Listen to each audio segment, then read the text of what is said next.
कथावाचक अनिरुद्ध आचार्य के बेलगाम बोल पर ब्रेक लगता फिलहाल नजर नहीं आ रहा है।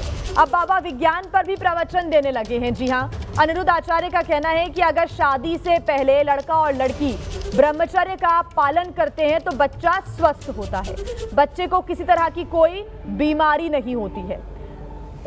बड़ा सवाल यही है कि बाबा के बेलगाम बोल पर ब्रेक कब, क्योंकि इस बार अनिरुद्ध आचार्य ने विज्ञान पर अपना ज्ञान परोसा है और उनका कहना है कि ब्रह्मचर्य का पालन अगर लड़का लड़की शादी के पहले करते हैं तो बच्चा स्वस्थ होता है। ये बाबा के द्वारा कही गई बातें हैं। बाबा को शायद साइंस का भी काफ़ी ज़्यादा नॉलेज आ चुका है, इसी वजह से बाबा ने इन बातों का जिक्र किया है। सुनवाते हैं आपको। चीज़ें हमारे यहाँ साइंटिफिक थी, पर इस विज्ञान को लोग समझ नहीं पाए। वेदों के विज्ञान को ना समझने के कारण ये सारी उधेड़ बुन हो गई। एक संतान को पैदा करने में ना पावर चाहिए। कौन सा पावर? हमारे शरीर का वीर्य जितना स्ट्रांग होगा और स्त्री का जो अंडाणु जितना मजबूत होगा, तो पुरुष के तेज से स्त्री जब गर्भवती होती है, और दोनों ब्रह्मचर्य में थे, स्त्री भी ब्रह्मचारी थी, पुरुष भी, और जब दोनों के संयोग से जब स्त्री गर्भाधान होती है, गर्भवती होती है, तो उस बच्चे के निर्माण में वो पूरी ताकत से बच्चा तैयार होता है। अब होता क्या है कि पहले ही आपने अपने ब्रह्मचर्य को नष्ट कर लिया, जगह जगह नष्ट कर लिया, तो जिस तरह से बच्चे का निर्माण होना चाहिए, जिस मजबूती से हुआ नहीं, और बच्चा रह गया कमज़ोर। इसलिए 5 साल के बच्चे को चश्मा लग जाता है, 8 साल के बच्चे के बाल पक जाते हैं, 12 साल के बच्चे को अटैक आ जाता है। आज सुन रहे हैं आपके छोटे छोटे बच्चों को अटैक आ गया, बच्चे की मृत्यु होगी। अटैक, सोचिए, हार्ट अटैक छोटे छोटे बच्चों को आने लग गया। क्यों? गलती उनके माँ बाप की थी कि जिस चीज़ से बच्चे का निर्माण होता है, अंडाणु और पुरुष का जो वीर्य है, इस जितना ये मजबूत होगा उतनी अच्छी संतान होगी। इसलिए कहते हैं कि लिवन में रह करके अपना ब्रह्मचर्य ना बिगाड़ो, चाहे पुरुष हो चाहे स्त्री हो। एक अच्छी संतान का निर्माण करिए, एक अच्छे संस्कार का निर्माण करिए, एक अच्छे राष्ट्र का निर्माण करिए। इसी से हम सबका भला है, वरना यदि आपको बिगाड़ना ही है तो फिर बिगड़ ही रहा है। इन्हीं बातों को कहा गया था तो लोगों ने विरोध किया। अब एक मैडम सामने निकल कर आई, बोले शादी के पहले तो टेस्ट ड्राइव जरूरी है।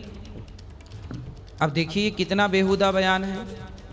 इससे क्या स्त्री का अपमान नहीं हो रहा है? ये नारियों का अपमान ही है कि आप विवाह के पहले इस तरह की बातें कर रहे हैं। तो इसका कौन समर्थन करेगा? जो नारियां हमारा, कुछ नारियां हमारा जो विरोध करती थी, क्या वो इन बयानों का विरोध नहीं करेंगी? बिल्कुल नहीं कर रही हैं विरोध। जिनका विरोध करना चाहिए, खुलेआम जो गलत बयानबाजी चल रही है, गलत बोले जा रहे हैं, उनका कोई विरोध नहीं कर रहा है। तो बाबा का ये साइंस का ज्ञान आपने सुना। हाँ, ज़रूर स्ट्रांग होना चाहिए, पेरेंट्स को फाइनेंशियली स्ट्रांग होना चाहिए और एक दूसरे के लिए सपोर्टिव होना चाहिए, ये तो हमने सुना था। लेकिन सीधा अब हम फैक्ट पर आ जाते हैं, साइंटिफिक फैक्ट पर आ जाते हैं। उसके लिए हमारे साथ गायनेकोलॉजिस्ट डॉक्टर चारू यादव जुड़ गई हैं। डॉक्टर चारू यादव, बहुत स्वागत है आपका एबीपी न्यूज़ पर।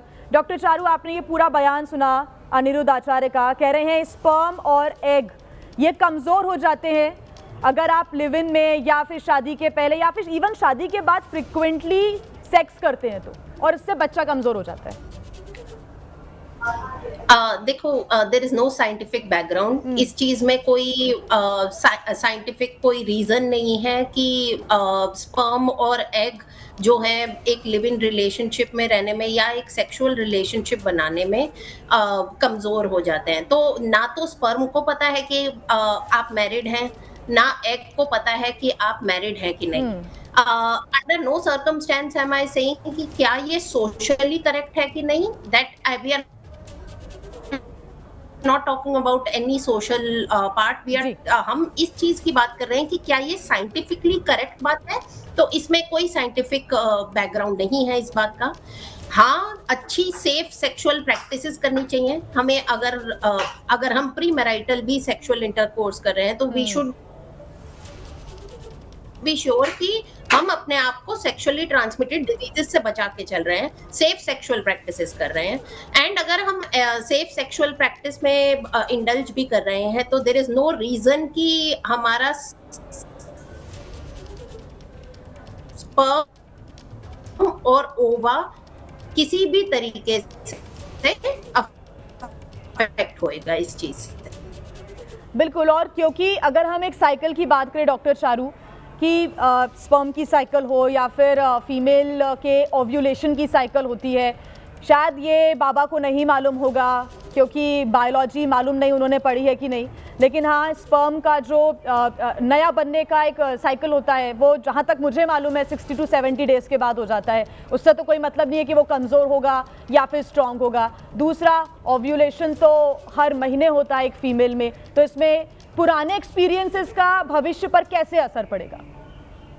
और फीमेल तो एग्स के साथ ही पैदा होती है और जब तक अनमैरिड है तब तक भी उनका मेंस्ट्रुअल साइकिल चल रहा है। जी बिल्कुल। तो देखिए ऐसा है कि फीमेल जितने एग्स ओव्यूलेट करेंगी उसके साथ ही पैदा हुई हैं, है ना? तो हर महीने हम उस बास्केट ऑफ एग्स में से एक एग को ओव्यूलेट कर देते हैं।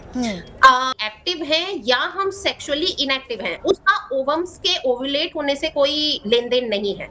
यदि हम सेक्सुअली इनएक्टिव भी हैं तो भी हर महीने हम एक अंडा बना रहे हैं और ओव्यूलेशन चल रहा है।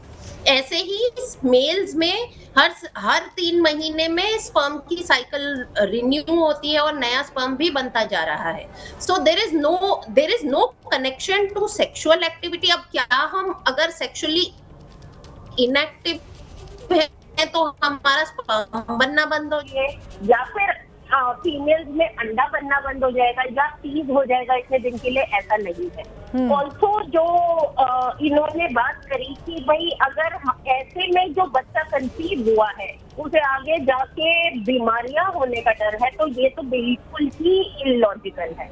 यदि अगर अंडा फर्टिलाइज हुआ है और एक बेबी बना है, एक हेल्दी बेबी पैदा हुआ है, तो एनवायरमेंटल फैक्टर पोस्ट बर्थ मतलब पैदा होने के बाद एनवायरमेंटल फैक्टर्स और डिजीजेस जो है उसका माँ बाप के सेक्सुअल एक्टिविटी से एब्सोल्युटली कोई रिलेशनशिप नहीं है।